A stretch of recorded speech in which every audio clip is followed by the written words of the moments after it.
আসসালামু আলাইকুম ভিউয়ার্স, আজকে তৈরি করে দেখাবো ডিম পুরি। এটা খুবই ইউনিক আর ভিন্নধর্মী একটি খাবার। আমরা ডাল পুরি খেয়েছি, আলু পুরি খেয়েছি, কিন্তু ডিম পুরি কিন্তু খাইনি। এটা দেখতে যেমন সুন্দর, খেতেও কিন্তু অনেক মজা। আর এটা দেখুন ভিতরে কতটা সুন্দর লাগছে। এটা বানাতে অনেক সোজা আর ঘরে থাকা উপকরণ দিয়েই তৈরি করা যায়। তো চলুন দেখে নিই কীভাবে তৈরি করতে হবে ডিম পুরি। প্রথমে আমি এখানে নিয়েছি 1 কাপ ময়দা, এর মধ্যে দিয়ে দিচ্ছি স্বাদ মতো লবণ এবং দিয়ে দিব 1 টেবিল চামচ সয়াবিন তেল। এবার এই শুকনো উপকরণগুলো খুব ভালোভাবে মিশিয়ে নিব। এটা খুব ভালোভাবে না মেশানো হলে কিন্তু ডোটা পারফেক্টভাবে তৈরি হবে না, তাই এই শুকনো উপকরণগুলো একটু ভালোভাবে মিশিয়ে নিচ্ছি। মিশিয়ে নেওয়ার পরে যখন দেখা যাবে এরকম মুট করলে এটা একদম শক্ত হয়ে যাচ্ছে, তখন বুঝতে হবে ডোটা পারফেক্টভাবে তৈরি হয়েছে। তা না হলে বুঝবেন যে এটা হয়নি। তো এবার এর মধ্যে দিয়ে দিচ্ছি অল্প অল্প করে নর্মাল পানি দিয়ে এবার আমি একটি ডো তৈরি করে নিব। খুব ভালোভাবে মথে যতটুকু প্রয়োজন ততটুকু পানি দিয়ে ডোটা তৈরি করে নিচ্ছি। আর এখানে 1 কাপ ময়দার জন্য আমার ওই কাপেরই আধা কাপ পানি লেগেছে। আর এই ময়দার ডোটা কিন্তু একটু সফট হবে। ডোটা তৈরি করে নিয়েছি। এবার আমি উপরে সামান্য পরিমাণ একটু তেল নিয়ে এটা পুরোটা মেখে ঢেকে রেখে দিব প্রায় 15 মিনিটের জন্য। আর এর মধ্যেই আমি ভিতরে ডিমের পুরটা তৈরি করে নিব। পুরটা তৈরি করতে এখানে আমি কড়াইতে দিয়ে দিয়েছি সামান্য পরিমাণ তেল আর দিয়ে দিব হাফ কাপ পরিমাণ পেঁয়াজ কুচি। এবার এই পেঁয়াজটা খুব ভালোভাবে ভেজে একদম নরম করে ফেলতে হবে। ভাজতে ভাজতে নরম না করলে কিন্তু এটা যখন পুরির ভিতরে দেওয়া হবে তখন ওই বেলার সাথে সাথেই কিন্তু ভিতরে পুরিটা ফেটে যাওয়ার সম্ভাবনা থাকবে যদি এই পেঁয়াজগুলো শক্ত শক্ত থাকে। তাই এটা ভাজতে ভাজতে একেবারে নরম করে ফেলতে হবে। কিছুক্ষণ ভাজার পরে এতে দিয়ে দিলাম স্বাদ মতো লবণ। লবণটা দিয়ে আবারও ভেজে নিতে হবে। এবার দিয়ে দিচ্ছি সামান্য পরিমাণ চিলি ফ্লেক্স। এটা আপনি ঝাল প্রয়োজন ততটুকু চিলি ফ্লেক্স দিয়ে দিতে হবে। আর চিলি ফ্লেক্সটা হচ্ছে মূলত শুকনো মরিচ একটু তাওয়ায় ভেজে নিয়ে তারপরে গুঁড়া করে নিলেই কিন্তু তৈরি হয়ে যায়। তো অনেকে ভাবে এটা কি না কি, কিন্তু এটা আসলে খুবই সাধারণ একটা জিনিস। তো এটা এবার দিয়ে ভাজতে ভাজতে একদম নরম করে ফেলবো পেঁয়াজটা। সব শেষে এতে দিয়ে দিচ্ছি সামান্য পরিমাণ ধনিয়া জিরা গুঁড়া।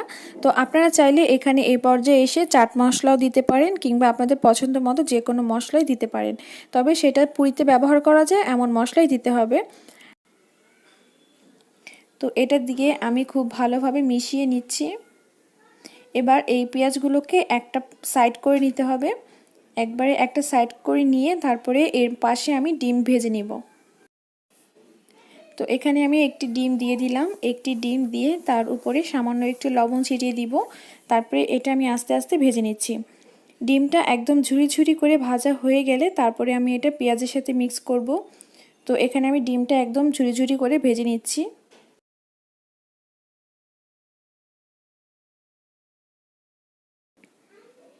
ঝুরি ঝুরি করে ভাজা হয়ে গেছে। তো এবার এটা আমি পেঁয়াজের সাথে খুব ভালোভাবে মিক্স করে নিচ্ছি। খুব ভালোভাবে মিক্স করা হয়ে গেলে কিন্তু তৈরি হয়ে যাবে ডিমের পুরটা। আর যতটুকু সম্ভব ডিমটাকে একটু ঝুরি ঝুরি করে ভাজতে হবে, তাহলে কিন্তু এটা পুরির ভিতরে গেলে খুব সুন্দরভাবে সেট হবে এবং পুরিটা ভেঙেও যাবে না। তো এটা তৈরি হয়ে গেছে, এটা আমি নামিয়ে নিচ্ছি। এবার আমি পুরিটা তৈরি করতে চলে যাব। এখানে যে ময়দার ডোটা নিয়েছিলাম সেটা অনেক সফট হয়ে গেছে। তো এবার এটা আমি আরেকটু মথে নেব। খুব হালকাভাবে একটু মথে নিতে হবে, বেশিক্ষণ সময় নিয়ে মথার দরকার নেই। মথা হয়ে গেলে আমি এরকম ছোট ছোট করে লেচি কেটে নেব। যতটুকু দরকার ততটুকু ছোট করে লেচি কেটে নিচ্ছি। লেচি কাটা হয়ে গেছে। এবার দেখুন এটা আমি কিভাবে ঘোরাচ্ছি। ছোট একটা পুটুলির মতো ব্যাগের মতো এটা হচ্ছে এরকম গোল গোল করে নিতে হবে। যেরকমটা আপনারা ভিডিওতে দেখতে পাচ্ছেন এরকম গোল গোল বল করে নিতে হবে, তাহলে কিন্তু পুরিটা খুব সুন্দরভাবে ফুলে যাবে। তাই আমি প্রত্যেকটা এরকমভাবে বল করে নিচ্ছি।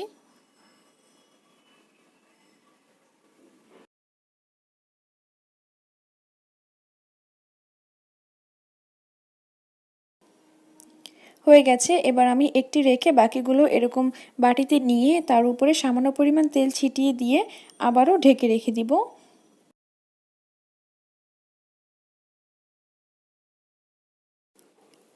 এবার সেই লেচিটা নিয়ে আমি ছোট্ট একটি রুটির মতো বানাবো। আর এই রুটি বানাতে আমি কোনো রকম ময়দা ইউজ করব না। এবার এই রুটির চারপাশটা সবার আগে একটু পাতলা রেখে মাঝখানটা মোটা রাখার চেষ্টা করব। তাই আমি এখানে চারপাশটা বেলে নিচ্ছি এবং মাঝখানটা মোটা রাখছি, কারণ এর মাঝখানে পুর দিলে যেন এটা ভেঙে না যায় বা কোনো রকমভাবে ফেটে না যায়, সেদিকটা খেয়াল রাখার জন্যই আমি এটা মাঝখানে মোটা রেখে চারপাশটা পাতলা করে বেলে নিয়েছি। বেলা হয়ে গেল।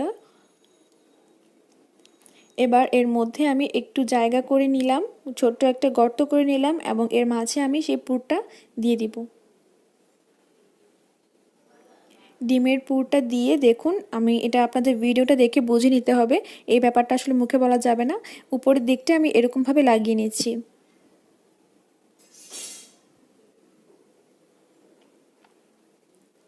হয়ে গেছে লাগানো।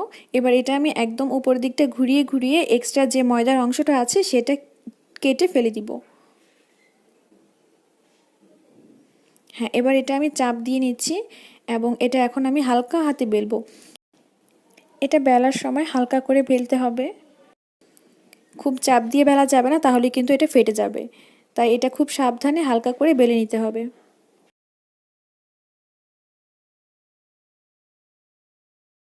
ঠিক আছে, তো এবার এটা আমি ভাজতে চলে যাচ্ছি। এবার চুলায় তেল দিয়ে আমি এর মধ্যে পুরিটা দিয়ে দিচ্ছি। পুরিটা প্রথম অবস্থায় ভিতরে ডুবে থাকবে, তেলের ভিতরে ডুবে থাকবে এবং একটা পর্যায়ে এটা আস্তে আস্তে ভেসে যাবে। ভেসে গেলেই বুঝতে হবে যে এটা নিচের সাইডটা প্রায় হয়ে যাচ্ছে। এবার কোনো একটি চামচ বা এরকম খুন্তি দিয়ে তেলটা এরকমভাবে পুরির উপরে দিয়ে দিতে হবে, তাহলে কিন্তু পুরিটা খুব ভালোভাবে একদম ফুলে টুইটুম্বর হয়ে যাবে।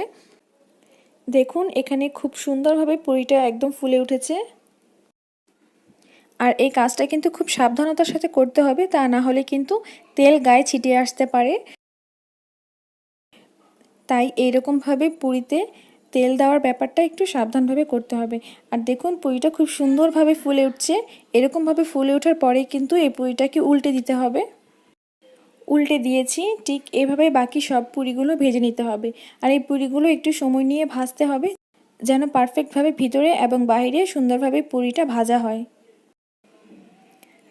ভাজা হয়ে গেছে। এবার আমি এরকমভাবে একটি ঝাঁঝরির সাহায্যে পুরিটা তুলে নিচ্ছি এবং এক্সট্রা তেলগুলো ঝরিয়ে নিচ্ছি।